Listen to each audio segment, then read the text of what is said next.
नमस्कार स्टूडेंट्स, कैसे हैं आप सब लोग। आप सबका एक बार फिर से स्वागत है Byju's exam prep IAS Hindi के यूट्यूब चैनल पर। आज है 27 नवंबर 2022। आज हम लोग देखेंगे कि हमारे द हिंदू के न्यूज़पेपर में हमारी परीक्षा की दृष्टि से कौन से आर्टिकल्स इंपॉर्टेंट हैं। तो बड़े ध्यान से पूरा वीडियो देखिएगा, एक एक आर्टिकल आपको आसान भाषा में समझाने का प्रयास करूंगा। सबसे पहला आर्टिकल देखिए, पृष्ठ संख्या 11 पर आपको मिलेगा। इसको आप सेकंड पेपर से जोड़ सकते हैं, जहां पर हम लोग स्वास्थ्य की बात करते हैं। देखिए, यह न्यूज कई दिनों से चर्चा में आ रही है। मुंबई के अंदर जो मीजल्स बीमारी है, इसका आउटब्रेक देखने को मिला है। मीजल्स को यहां पर खसरे के नाम से भी जानते हैं। हाल ही में जो रिपोर्ट सामने देखी गई, उसके अनुसार काफी चिंताजनक स्थिति मुंबई के अंदर आ गई है। जैसे यहां पर इस रिपोर्ट में दे रखा है कि 24 नवंबर का ये जो आंकड़ा यहां पर दिखा रहे हैं, तो 233 मीजल्स के केस यहां पर देखे गए हैं, जिसमें 13 बच्चों की यहां पर मृत्यु हो गई है। और यह आंकड़ा केवल मुंबई का है। अगर पूरे महाराष्ट्र की बात करेंगे तो और भी ज्यादा चिंताजनक स्थिति है। अक्टूबर की बात करें तो 538 टोटल मीजल्स के केस आए थे महाराष्ट्र में इस वर्ष। महाराष्ट्र के अलावा बिहार, गुजरात, हरियाणा, झारखंड और केरला, यहां पर भी मीजल्स की जो संख्या है उसमें बढ़ोतरी देखी गई है। यह तो खैर आंकड़े की बात हो गई। थोड़ा सा मीजल्स के बारे में जान लेते हैं, फिर इस आर्टिकल में और भी हमारी परीक्षा की दृष्टि से क्या इंपॉर्टेंट है उस पर चर्चा करेंगे। सबसे पहले तो आपको पता होना चाहिए कि मीजल्स होता क्या है। तो आप जिस तरीके से देख पा रहे हो, तो ये जो स्किन होती है, हमारी त्वचा होती है, उसमें इस तरीके से लाल कलर के जो दाने हैं वो पड़ जाते हैं। तो इस बीमारी को हम लोग खसरा या मीजल्स के नाम से जानते हैं। इसको रेड मीजल्स भी बोलते हैं या रूबेला भी बोलते हैं, यह चीज भी याद रखिएगा। दूसरा इंपॉर्टेंट चीज कि ये जो बीमारी होती है ना, ये वायरस के कारण से होती है। तो ये हमारी प्रारंभिक परीक्षा की दृष्टि से बहुत ज्यादा इंपॉर्टेंट हो जाएगा। अब ये जो वायरस है, ये हमारे श्वसन तंत्र से प्रवेश करता है, रेस्पिरेटरी इंफेक्शन होता है, इस चीज को भी ध्यान रखिएगा। अर्थात किसी भी व्यक्ति को अगर मीजल्स की बीमारी है तो उसने कहीं पर छींका है या कहीं पर भी उसके वाटर ड्रॉपलेट्स पड़े हुए हैं। वाटर ड्रॉपलेट्स में नाक से निकला हुआ, मुंह से निकला हुआ कोई भी ऐसा जो बूंद होगी, उसके संपर्क में जो भी दूसरा व्यक्ति आ जाएगा, उसमें यह बीमारी फैल सकती है। अब मोस्टली यह बीमारी जो होती है ये बच्चों में देखी जाती है, इस वजह से ये और ज्यादा चर्चा में आ गई। ऐसा नहीं है कि इस बीमारी के लिए कोई वैक्सीन उपलब्ध नहीं है, बिल्कुल उपलब्ध है। परंतु यहां पर जो प्रॉब्लम मेन महाराष्ट्र के अंदर फेस करी जा रही है वो है वैक्सीन की उपलब्धता।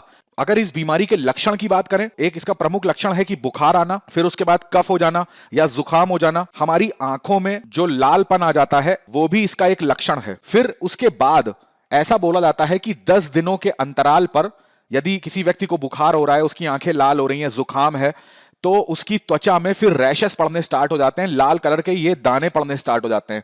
इसी को बोला जाता है कि फिर अब वो मीजल्स के चपेट में आ गया है। अगर ज्यादा कॉम्प्लिकेशन की बात करें कि अगर ये मीजल्स जो बीमारी है वो किसी बच्चे को बहुत ज्यादा दिनों तक रहती है, तो उसका एक ये भी इफेक्ट होता है कि डायरिया हो जाना या निमोनिया हो जाना, जो मस्तिष्क में सूजन आ जाती है, वो भी इस बीमारी का एक बहुत एक्सट्रीम कॉम्प्लिकेशन है। यहां तक कि अंधापन भी बच्चों में देखा गया है। यदि क्या होता है, किसी बच्चे को जो आहार मिलता है, जो उसको खाना मिलता है, वो अगर पोषक युक्त नहीं है, यानी कि उसमें विटामिन नहीं मिल पा रहे हैं, उसको मिनरल्स नहीं मिल पा रहे हैं, तो ये बीमारी के उसको होने के चांसेस बढ़ जाते हैं। अब देखिए, जहां तक बात करी जाए विटामिन ए की, तो विटामिन ए की जैसे ही हमारी बॉडी में कमी होती है, तो हमारी बॉडी का जो प्रतिरक्षा प्रणाली है, यानी कि इम्यूनिटी सिस्टम है, वो क्या होता है, वो कमजोर पड़ने लगता है। तो ऐसा जो भी व्यक्ति है वो किसी मीजल्स बीमार व्यक्ति के संपर्क में आता है। अब चूंकि ये फैलेगा कैसे, वाटर ड्रॉपलेट से, तो अब जैसे ही ये वायरस इस व्यक्ति के शरीर में पहुंचेगा जिसके शरीर में पोषक तत्वों की कमी है, तो उसका इम्यूनिटी सिस्टम और भी कमजोर हो जाता है, तो ये वायरस बहुत जल्दी अटैक कर देता है। तो इस चीज को ध्यान रखिएगा। अब वापस आते हैं अपने आर्टिकल में। जैसा मैंने आपको बताया कि यहां पर देखिए जो आउटब्रेक देखने को मिला है वो लो वैक्सीनेशन कवरेज उसका मेन रीजन है। यानी कि वैक्सीन अवेलेबल है, ऐसा नहीं है कि जो यहां पर ये बीमारी है इसके लिए हमारे पास वैक्सीन नहीं है, वैक्सीन है, परंतु उसकी अवेलेबिलिटी बहुत कम हो पा रही है। अब देखिए, इसके पीछे इस आर्टिकल में एक कुछ आंकड़े निकले हैं, वो हमारे लिए जानना बहुत जरूरी है। बच्चे को ये वैक्सीन दी जाती है ना, तो इसके जब फर्स्ट डोज इसका मिलता है, ठीक है, तो पहले डोज में ही 85% ऐसा देखा गया है कि उसको मीजल्स होने के चांसेस कम हो जाते हैं। और जब उस बच्चे को सेकेंड डोज मीजल्स की लगती है, तो उसके बाद तो 95% कम चांसेस हो जाते हैं कि उसको मीजल्स कभी होगा। अब देखो, कायदे से देखा जाए तो पहली डोज अगर बच्चे को लग चुकी है तो 85% एक बहुत अच्छा प्रतिशत होता है कि उसको मीजल्स नहीं होगा, और दूसरे डोज के बाद तो 95% चांसेस होते हैं कि उसको नहीं होगा। ये तो स्थिति की बात हो गई कि भाई डोज क्यों जरूरी है। ठीक है। अब ऐसा देखा गया, बेसिकली महाराष्ट्र की बात करें तो 2021 में जब ये कोविड का टाइम चल रहा था ना, तो कोविड के टाइम पे जो वैक्सीनेशन होता है बच्चों के लिए, उसमें 78% देखा गया कि बच्चों को वैक्सीन लगाई जा चुकी थी। परंतु जैसे जैसे ये समय बीतता गया और 2022 आया, तो इस वर्ष की अगर बात करें, ये नवंबर चल रहा है, तो अभी तक का आंकड़ा काफी चिंताजनक निकला। उसमें केवल 41% बच्चों को वैक्सीन लगी है। यानी कि जब कोविड था, लॉकडाउन था, एकदम विषम परिस्थितियां थी, तब तो वैक्सीनेशन का कवरेज इतना अधिक था। परंतु अभी 2022 में वैक्सीनेशन का कवरेज देखिए 41% हो गया। अगर तुलनात्मक अध्ययन करें तो जस्ट आधा, और जबकि ऐसा नहीं होना चाहिए। तो यही इसी का जो नकारात्मक परिणाम देखने को मिल रहा है कि मीसल्स इतनी तेजी से महाराष्ट्र के अंदर फैल गया। यहां पर देखिए, जैसे मैंने आपको बताया कि 95% यानी कि 5% तो अभी भी चांसेस हैं उस बच्चे को मीसल्स होने के। तो ऐसे भी केसेस यहां पर देखे गए, हालांकि वो बहुत कम है जिनको दोनों डोजेस लग चुके थे, परंतु उनको फिर भी मिसल्स हुआ। अब जैसे मैंने आपको रीजन इसका बताया, उसका रीजन क्या है? क्योंकि पोषण युक्त आहार उस बच्चे को नहीं दिया जा रहा होगा। अब यहां पर इसके लिए महाराष्ट्र ने इसका कैंपेन भी चलाया है। ऐसा नहीं है कि वहां पर राज्य सरकार जो है वो हरकत में नहीं आई है।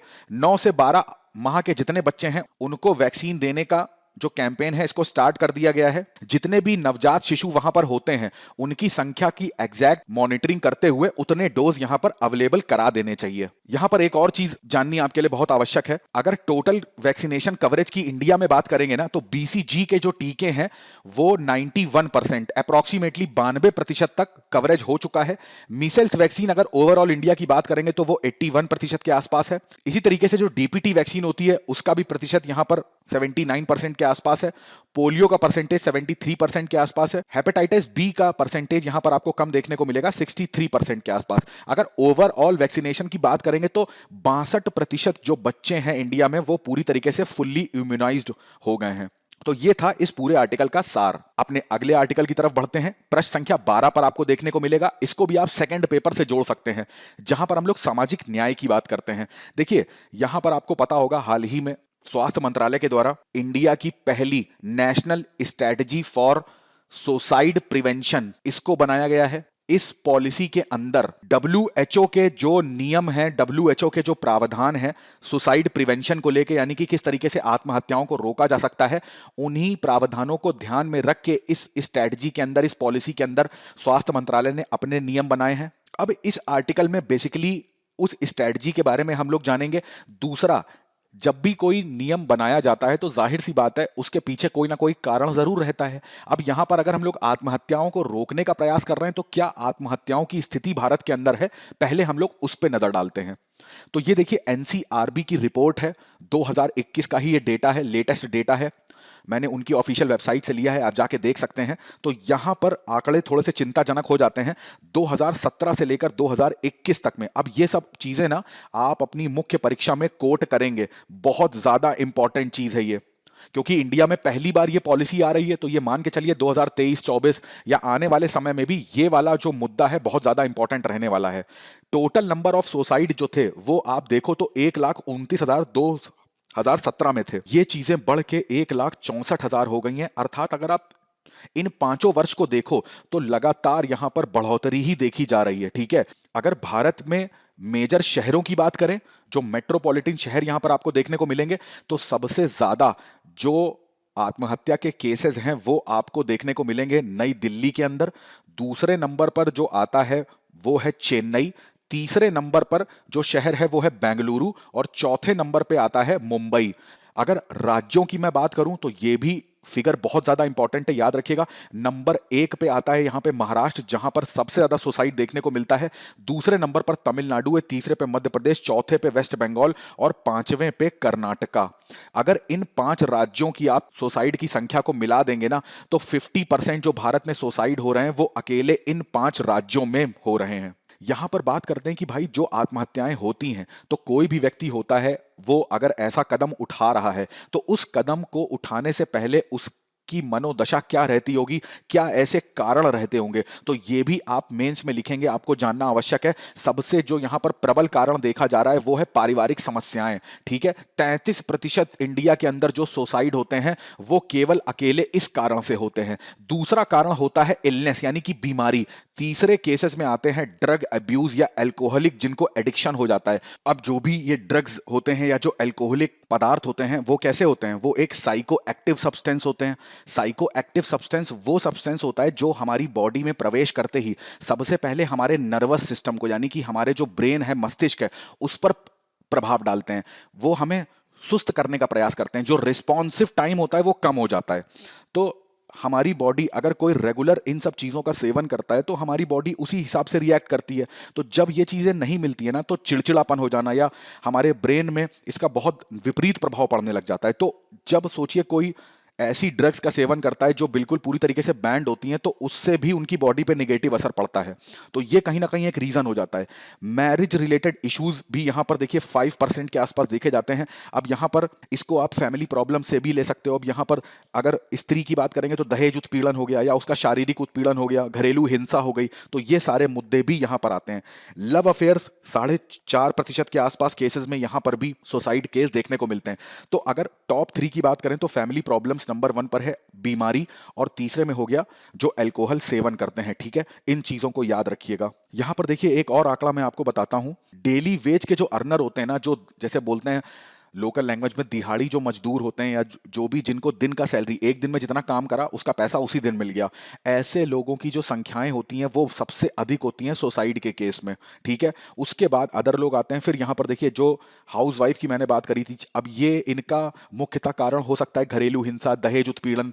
शुरू के चीजें याद रखिएगा, किनका सबसे ज्यादा यहां पर अनुपात है सुसाइड के केस में। उसके बाद अब बात करते हैं जो हमारे देश की स्थिति आपको समझ में आ गई कि ये पॉलिसी बनाई जा रही है, तो उसके पीछे सरकार का मंशा क्या है कि भाई इन सब आंकड़ों को रोका जा सके। और इन सब आंकड़ों को रोकने के लिए हमारे पास पहले से कोई पॉलिसी तो थी नहीं, तो उसकी वजह से स्वास्थ्य मंत्रालय ने पहली बार ऐसी पॉलिसी को बनाया है।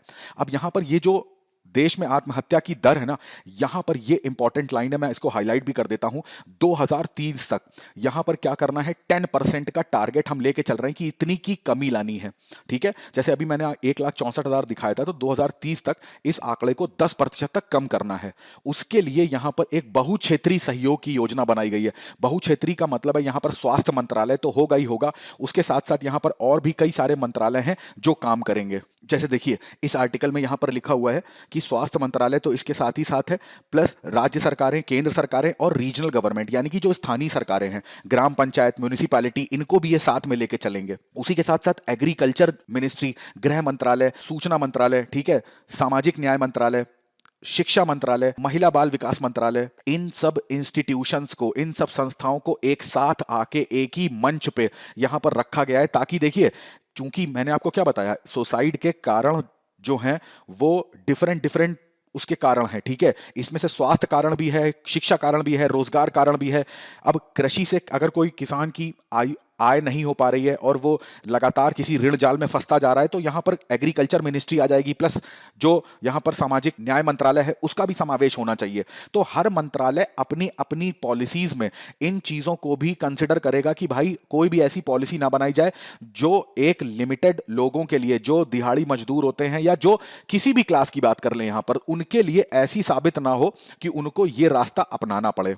अब यहां पर इसके लिए काम क्या करा जा रहा है, अभी तो ये स्ट्रेटजी बनाई गई है, अब इसमें काम ये करा जाएगा कि एक निगरानी तंत्र स्थापित करा जाएगा। ठीक है, और इसको इस्टेब्लिश करने में 3 वर्षों का समय लगेगा। जाहिर सी बात है, हर जिले में, भारत के हर जिले में मानसिक स्वास्थ्य कार्यक्रम चलाए जाएंगे, और ये कार्यक्रम चलाने के लिए वहां पर क्या होना चाहिए, जो बाह्य रोगी विभाग होते हैं ना, मनोरोग के बाह्य रोगी विभाग, उनको स्टैब्लिश करा जाएगा। अब चूंकि ये हर जिले में करा जाएगा तो जाहिर सी बात है इसमें भी समय लगेगा, तो इसकी जो समयावधि का टारगेट है वो 5 वर्ष का यहां पर रखा गया है। इसी के साथ साथ जितने भी स्कूल्स हो गए, कॉलेज हो गए, यूनिवर्सिटीज हो गई, तो वहां पर मानसिक कल्याण के जो कार्यक्रम है वो भी यहां पर चलाए जाएंगे। और इसके साथ साथ इन कार्यक्रमों से जुड़े हुए उनके सिलेबस में भी ऐसे चैप्टर्स को ऐड करना या इस विषय को ऐड करना, यह भी सरकार का काम है। अब इसको भी करने में जो सरकार ने लक्ष्य बना रखा है वो 8 वर्षों का बना रखा है। इसी के साथ साथ सरकार ने यहां पर यह भी देखा कि देखिए कोविड-19 जब था ना, तो ऐसा नहीं था कि आत्महत्या की दरें जो थी वो कम हो गई थी, इस दौरान, लॉकडाउन के दौरान भी सुसाइड के केस देखे गए। तो भविष्य में ऐसी कोई महामारी भी आती है ना, तो इस महामारी के समय भी ये जो आत्महत्याएं हो रही होंगी उनको रोकने के लिए भी यहाँ पे सरकार प्रयास करेगी। जो भी मैंने यहाँ पर आपको फिगर्स दिखाई हैं, ये सारे फिगर आप कोट करेंगे अपने मुख्य उत्तर परीक्षा में। तो ये था इस पूरे आर्टिकल का सार। अगला आर्टिकल देखिए, प्रश्न संख्या 12 पर आपको मिलेगा। इसको आप थर्ड पेपर यानी कि एग्रीकल्चर से जोड़ सकते हैं। यहां पर देखिए बात हो रही है दार्जिलिंग के टी इंडस्ट्री की। वहां पर किस टाइप का संकट आ गया है उसके बारे में इस आर्टिकल में बताया गया है। अब ये पूरी तरीके से आपका मेंस आंसर राइटिंग का पार्ट हो जाएगा और जाहिर सी बात है यहां पर देखिए अर्थव्यवस्था की बात आएगी तो उद्योग की बात आएगी, तो यहां पर यह प्रश्न पूछा जा सकता है। देखिए अब मैं बताता हूं हुआ क्या। इंडियन टी एसोसिएशन की जो वार्षिक मीटिंग होती है, और ये मीटिंग कहां पर हो रही थी, कोलकाता के अंदर। तो यहां पर टी बोर्ड है, आपको पता होना चाहिए टी बोर्ड, कॉफी बोर्ड, ये बोर्ड है इंडिया में। कमेंट करके बताइए कि टी बोर्ड का हेडक्वार्टर आपको कहां देखने को मिलेगा। तो टी बोर्ड ने यहां पर 1000 करोड़ रुपए का ये जो पैकेज है ये केंद्र सरकार से मांगा है अगले 5 वर्षों के लिए, जिससे कि जो हमारी टी इंडस्ट्री यानी कि टी का जो उद्योग है उसको और अच्छा बनाया जा सके। जो संकट से गुजर रहा है ये उद्योग, इसको बेहतर करा जा सके। अब यहां पर बेसिकली जो बात हो रही थी वो हो रही थी दार्जिलिंग टी के बारे में। दार्जिलिंग टी आपको पता होना चाहिए इंडिया का पहला प्रोडक्ट था जिसको जीआई टैग मिला था। उस पूरी उद्योग के ऊपर एक संकट आ चुका है यहां पर। दार्जिलिंग टी को यहां पर देखिए लिखा भी हुआ है कि शैंपेन ऑफ टी इसके नाम से भी जानते हैं। 2004 में इसको जीआई टैग से सम्मानित किया गया था। टोटल दार्जिलिंग में 87 गार्डन्स हैं, जैसे खेत होते हैं ना, तो ऐसे चाय की खेती जहां पर होती है तो ये चाय के जो बागान हैं 87 हैं। अगर इनके टोटल रोजगार की बात करें तो 55,000 एम्प्लॉयज इस पूरी इंडस्ट्री में जॉब करता है। और ये कितना उत्पादन है, 7 मिलियन केजी उत्पादित करते हैं, जिसमें से मैक्सिमम क्या करा जाता है, उसका निर्यात कर दिया जाता है। तो एक तरह से देखो तो यहां से क्या है कि हमारे पास विदेशी मुद्रा भी आती है। तो इस वजह से ये सेक्टर बहुत इंपॉर्टेंट हो जाता है। 55,000 लोग का रोजगार कोई छोटी बात नहीं होती है यहाँ पे। परंतु यहाँ पे देखा गया पिछले कुछ समय से कि यहाँ पे चाय के बागानों में जो चाय के बागान के मालिक हैं उनको प्रॉफिट नहीं हो रहा है और ये बहुत ज्यादा संकट में जा रही है ये इंडस्ट्री। अब बात करते हैं इसके कारणों की। तो पहला कारण देखिए क्या है, नेपाल के जो गार्डन्स हैं, नेपाल के जो चाय बागान हैं, उनसे सबसे बड़ा खतरा है इसको। ये कैसे जानते हैं। देखिए क्या हुआ ना, 2009 में भारत और नेपाल के बीच में एक ट्रेड एग्रीमेंट साइन होता है, ठीक है। उस ट्रेड एग्रीमेंट के तहत यहां पर क्या करा गया, जो भी आयात और निर्यात वस्तुएं करी जाएंगी उसमें से सीमा शुल्क नहीं लिया जाएगा। उसके साथ साथ जो मात्रात्मक प्रतिबंध है उनसे भी मुक्ति दे दी गई। अब यहां पर क्या होने लगा, नेपाल की जब बात करते हैं ना तो नेपाल से जो चाय है वो भारत आयात होती है, ठीक है। अब ये जो चाय यहां पर आयात होती है ना, इसकी क्वालिटी बहुत ज्यादा दोयम दर्जे की होती है अगर हम लोग दार्जिलिंग टी से कंपेयर करेंगे। परंतु यहां पर रीजन क्या हुआ, अब चूंकि ये लोग क्या करते हैं, इनकी क्वालिटी अच्छी नहीं होती है तो ये लोग कम दाम पर अपनी चाय बेचते हैं। जब कम दाम पर अपनी चाय बेचते हैं तो इनकी चाय ज्यादा बिक जाती है, पहला। दूसरा, भारत में लगा लॉकडाउन कोविड-19 के दौरान। तो कोविड-19 में जैसे ही लॉकडाउन लगा, आप सबने न्यूज पढ़ी होगी कि जितने भी ये जो वर्कर्स होते हैं, मजदूर होते हैं, श्रमिक होते हैं, ये सब अपने घर लौटे। उसी तरीके से दार्जिलिंग की चाय बागानों में जो श्रमिक काम कर रहे थे वो भी अपने घर वापस आ गए। जब वो अपने घर वापस आ गए ना, तो अब देखो कि आपने भी देखा होगा कि कितनी दयनीय स्थिति हो गई थी जब मजदूर जो थे वो अपने घर वापस जा रहे थे, ना ट्रेन मिल रही थी ना बस मिल रही थी।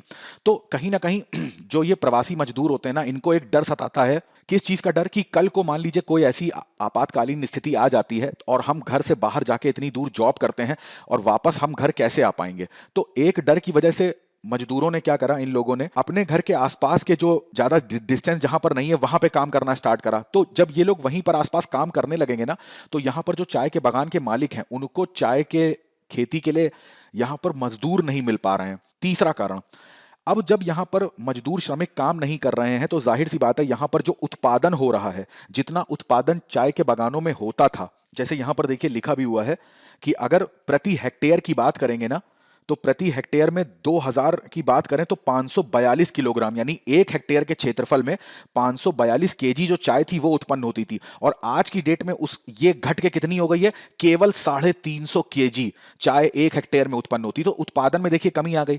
अब यहां देखिए, जब उत्पादन में कमी आ जाएगी ना, तो अब हम बाहर, हमने क्या बताया आपको कि जो जो चाय यहां पर दार्जिलिंग टी बनाई जाती है उसका मैक्सिमम बाहर निर्यात कर देते हो। अब आपके पास जब उत्पादन नहीं हो रहा है तो निर्यात में भी कमी आ जाएगी।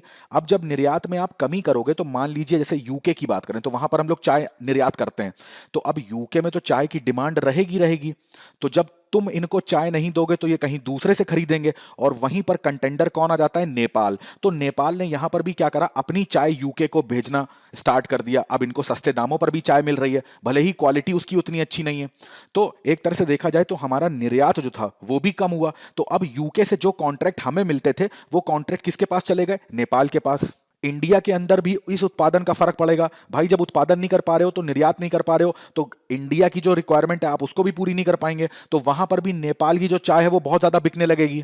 तो ये सबसे बड़ा यहां पर कारण देखा गया। दूसरा कारण क्या था कि यहां पर देखा गया कि प्रोडक्शन कॉस्ट, जो उत्पादन लागत है, वो बहुत ज्यादा बढ़ गई। अब देखिए क्या हुआ ना, जब श्रमिक कहीं पर नहीं मिलते हैं, जब किसी चीज की डिमांड ज्यादा होती है और सप्लाई कम होती है, तो ये तो इकोनॉमिक्स का बेसिक रूल है कि वहां पर जितने अब श्रमिक मिलेंगे ना, तो वो इनसे अधिक मजदूरी की मांग करेंगे, तो इनपुट कॉस्ट तो बढ़ जाएगा ना। मान लीजिए कच्चा पदार्थ जो लग रहा है या जो श्रमिक काम कर रहे हैं, यही सब तो इनपुट कॉस्ट होता है, तो इनपुट कॉस्ट बढ़ गया। परंतु जितना इनपुट कॉस्ट बढ़ा उस हिसाब से चाय के प्राइस नहीं बढ़े। देखिए जो चाय की कीमतें थी 6 वर्षों की अगर बात करें तो दार्जिलिंग की चाय की कीमत में 2% की भी वृद्धि नहीं देखी जा रही है, जबकि इनपुट कॉस्ट में 10 से 12% की वृद्धि हो गई।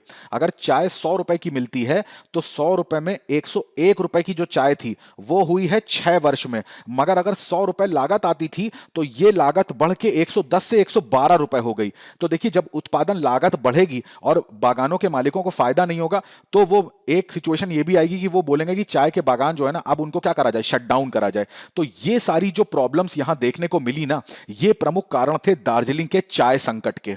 अगला आर्टिकल देखिए, प्रश्न संख्या 8 पर आपको देखने को मिलेगा। इसको आप पहले पेपर से जोड़ सकते हैं जहां पर हम लोग भारतीय समाज के बारे में अध्ययन करते हैं। अब देखिए यहां पर इसको आप संविधान से भी चाहो तो मिला के लिख सकते हो, क्योंकि यहां पर बेसिकली हमारे संविधान की बात हो रही है। दूसरा, इसको आप इतिहास से भी जोड़ के लिख सकते हैं, क्योंकि यहां पर कुछ ऐतिहासिक जो पर्सनैलिटीज हैं उनके बारे में भी चर्चा हुई है। जैसा कि आपको पता है कल था 26 नवंबर, और 26 नवंबर को हम लोग मनाते हैं अपना संविधान दिवस। तो उस मौके पर जो हमारा सुप्रीम कोर्ट है उसने संविधान दिवस का सेलिब्रेशन जो था वो करा। हमारे प्रधानमंत्री भी आए थे। यहां पर प्रधानमंत्री ने महिलाओं को लेके यहां पर एक सेंटेंस बोला था कि जो हमारी संविधान सभा थी ना, जिसने हमारे संविधान का निर्माण किया, उस टाइम पे संविधान सभा में 15 मेंबर्स जो थे वो महिलाएं थीं। यहां पर देखिए मैंने बोला था ना आपसे कि ऐतिहासिक दृष्टि से भी ये इंपॉर्टेंट हो जाएगा, प्रारंभिक परीक्षा में ऐसे ही प्रश्न पूछ देते हैं। तो यहां पर उनमें से एक नाम यहां पर है दाक्षायणी वेलायुधन। ठीक है, ये एक मार्जिनलाइज्ड कम्युनिटी की महिला थी और इन्होंने उन्हीं के राइट्स के लिए, वंचित वर्ग होते हैं उनके अधिकारों के लिए यहां पे बहुत ज्यादा प्रयास करा। उसी के साथ साथ यहां पर दुर्गाबाई देशमुख, हंसा मेहता, राजकुमारी अमृत कौर और ये महिलाएं जो थीं, इन्होंने भी अपना योगदान दिया। अब यहां पर ये जानते हैं कि ये जो महिलाओं के नाम आए, अब मैंने आपको बोला था कि ये यहां पर पूछा जा सकता है आपसे प्रारंभिक परीक्षा में, तो अगर यहां पर जैसे दक्षिणायनी वेलायुधन की बात करेंगे ना, तो इनके बारे में याद रखिएगा ये किस समुदाय को बिलोंग करती थी, ये पुलिया समुदाय को बिलोंग करती थी। ठीक है, पुलिया समुदाय ये कहां पर आपको देखने को मिलेगा, ये मिलेगा आपको कोचीन में। ये अपने समुदाय की पहली ऐसी महिला थी जिन्होंने शिक्षा हासिल करी, जो संविधान सभा के लिए सेलेक्ट हुई। डॉक्टर BR अंबेडकर के साथ मिलके इन्होंने कई बार चर्चाएं करी किस तरीके से जो कास्ट रिलेटेड इश्यूज होते हैं, इनके बारे में यह भी कहा जाता है कि जो संविधान सभा थी ना, उसमें सबसे यंग लेडी थी ये सब, मतलब मेंबर्स में सबसे यंग थी। इनकी एज बताई जाती थी 34 वर्ष थी। इसी तरीके से जो यहाँ पे हंसा मेहता जी का जिक्र हो रहा है, तो इनके बारे में भी ये चीज जानिएगा। हंसा मेहता हो गए, राजकुमारी अमृत कौर हो गई, तो इन्होंने जो हमारा यूनिवर्सल सिविल कोड होता है, इसके अंदर जो वुमेन्स के राइट होते हैं या जो वुमेन्स के कर्तव्य होते हैं, उसके बारे में आवाज उठाई थी। राजकुमारी अमृत कौर जो थी ये पंजाब की रहने वाली थी, और ऐसा बोला जाता है कि जो all India institute of medical science है या एम्स है, इन्होंने फाउंड करा था। जो TB एसोसिएशन ऑफ इंडिया है वो भी, उसकी भी फाउंडर ये रही हैं। और भी इसी के साथ साथ इनका स्वास्थ्य में बहुत ज्यादा योगदान था। जैसे लिप्रोसी बीमारी की बात करेंगे या रेड क्रॉस सोसाइटी की बात करेंगे तो उसमें भी ये मेंबर रही हैं। इसी के साथ साथ जैसे अगर महिलाओं की बात करेंगे तो सरोजनी नायडू का भी नाम यहां पर आप ऐड कर सकते हो। इसी तरीके से 1952 से लेकर अगर 2020 तक की बात करते हैं ना, तो यहां पर इस चीज को, इस आंकड़े को ध्यान रखिएगा, ये आप कोट कर सकते हैं। लोकसभा में और राज्यसभा में यहां पर दोनों चीजें मैंने आपको दे रखी हैं। कभी इतनी संख्या महिलाओं की नहीं रही। तो लोकसभा में 78 महिलाएं हैं, राज्यसभा में 25 महिलाएं हैं, अगर संसद की बात कर लेंगे तो 103 महिलाएं हैं। तो पहली बार ऐसा हिस्ट्री में हुआ है, स्वतंत्र भारत की हिस्ट्री में, जब वुमेन्स ने जो 100 का आंकड़ा है वो संसद में पार किया है। तो ये एक तरह से तो अच्छी बात है ही, बट हमको इसको और भी आगे बढ़ाना है। अगला आर्टिकल आपको प्रश्न संख्या 14 पर मिलेगा। इसको आप थर्ड पेपर से जोड़ सकते हैं, जहां पर हम लोग विज्ञान एवं प्रौद्योगिकी की बात करेंगे। अब यहां पर देखिए, इंडिया रेयर अर्थ मिशन के बारे में बात हो रही है। रेयर अर्थ का मतलब क्या होता है? इसका मतलब होता है दुर्लभ धातु तत्व। ठीक है, ये टोटल कितने होते हैं? 17। अब ये प्रारंभिक परीक्षा की दृष्टि से बहुत ज्यादा इंपॉर्टेंट आर्टिकल है, मोस्ट इंपॉर्टेंट। जो 17 दुर्लभ धातु होती हैं वो कौन कौन सी होती हैं? जिसमें 15 हो गई आपकी लेंथेनाइट समूह की, और 2 जो बची वो स्कैंडियम और ऑट्रियम। मोस्ट इंपॉर्टेंट है, इनके नाम ध्यान रखिएगा। अब ये दुर्लभ धातुएं जो होती हैं, इनका नाम दुर्लभ क्यों है? क्या ये हमारे पृथ्वी पर बहुत कम मात्रा में पाई जाती हैं, इस वजह से इनका नाम दुर्लभ है? बिल्कुल गलत। ये पृथ्वी पर बहुतायक मात्रा में पाई जाती हैं, परंतु इनका जो निष्कर्षण है, निष्कर्षण का मतलब होता है, मान लीजिए किसी चट्टान में ये धातु है, तो उस चट्टान से इन धातुओं को निकालना, इसकी निष्कर्षण की जो प्रक्रिया है ना, वो काफी टफ होती है। इस वजह से इनको बोला जाता है कि दुर्लभ, और ये टेक्नोलॉजी सबके पास है नहीं। अगर दुर्लभ मृदा धातुओं की बात करेंगे तो इसका एकाधिकार है किसके पास? चाइना के पास। ये कुछ दुर्लभ धातुओं के यहां पर देखिए उदाहरण, जैसे येट्रियम हो गया। तो येट्रियम जो होता है, ये हमारे टेलीविजन इंडस्ट्री हो गई, ठीक है, यहां पर प्रयोग करा जाता है। एक धातु है मोस्ट इंपॉर्टेंट, सामरियम। ठीक है, इसका उपयोग होता है गाइडेड मिसाइल्स में। तो यानी कि मिसाइल, एक टीवी, मोबाइल, इन सब चीजों से लेकर और जो गाइडेड मिसाइल्स बनाई जाती हैं, उन सब चीजों में भी दुर्लभ मृदा धातुओं का यूज होता है।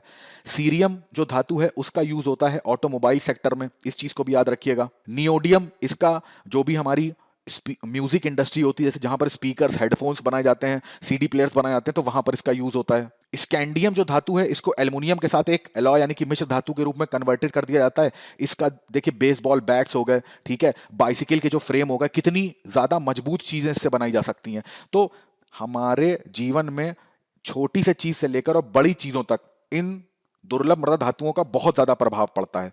तो यहां पर देखिए लिखा हुआ है इलेक्ट्रॉनिक्स, कंप्यूटर नेटवर्क, संचार, राष्ट्रीय सुरक्षा। अब सुरक्षा में क्या आ जाएगा? मिसाइल्स वगैरह, इन सब चीजों में दुर्लभ मृदा धातुओं का बहुत ज्यादा योगदान है। भारत सरकार से यह आग्रह किया जा रहा है कि इंडिया को अब India rare earth mission start करना चाहिए। और वो किस लिए? क्योंकि चाइना पर जो हमारी निर्भरता है इस रेयर अर्थ एलिमेंट को लेके, उसको हम खत्म कर सकें। और इसको आप लिख सकते हो कि बेसिकली आत्मनिर्भर भारत बनना है हमको दुर्लभ मृदा धातुओं के ऊपर। इंडिया की अगर करंट सिचुएशन की बात करें तो केवल 1% जो मृदा धातुएं हैं वो इंडिया अभी तक एक्सट्रैक्ट कर पाता है। ठीक है, इस चीज को भी ध्यान रखिएगा। अगर इंडिया के अंदर किस संस्था को यह काम दिया गया है तो उसका नाम है इंडियन रेयर अर्थ लिमिटेड। यहां पे इस आर्टिकल में लिखा हुआ है कि किस तरीके से, देखिए इसरो है, तो हम लोग स्पेस मिशन पे आत्मनिर्भर हैं। जो भी सैटेलाइट, चाहे वो बात करें पीएसएलवी की, जीएसएलवी की, एसएसएलवी की, ये सब इसरो खुद से बनाता है। सारे रॉकेट इंजन्स खुद से बनाए जाते हैं, तो उसमें हमें आत्मनिर्भरता मिली है। समुद्र में शोध करने के लिए यहां पर डीप ओशियन मिशन की यहां पर बात करी जा रही है, तो वो भी हमने खुद से बना रखा है। ऐसे जो शोध के वेसल्स होते हैं वो भी हमने बना रखे हैं। तो जब हमने इन सब सेक्टर्स में काम करा है ना, तो अब हमें जरूरत है रेयर अर्थ का जो सेक्टर है इसमें काम करने की।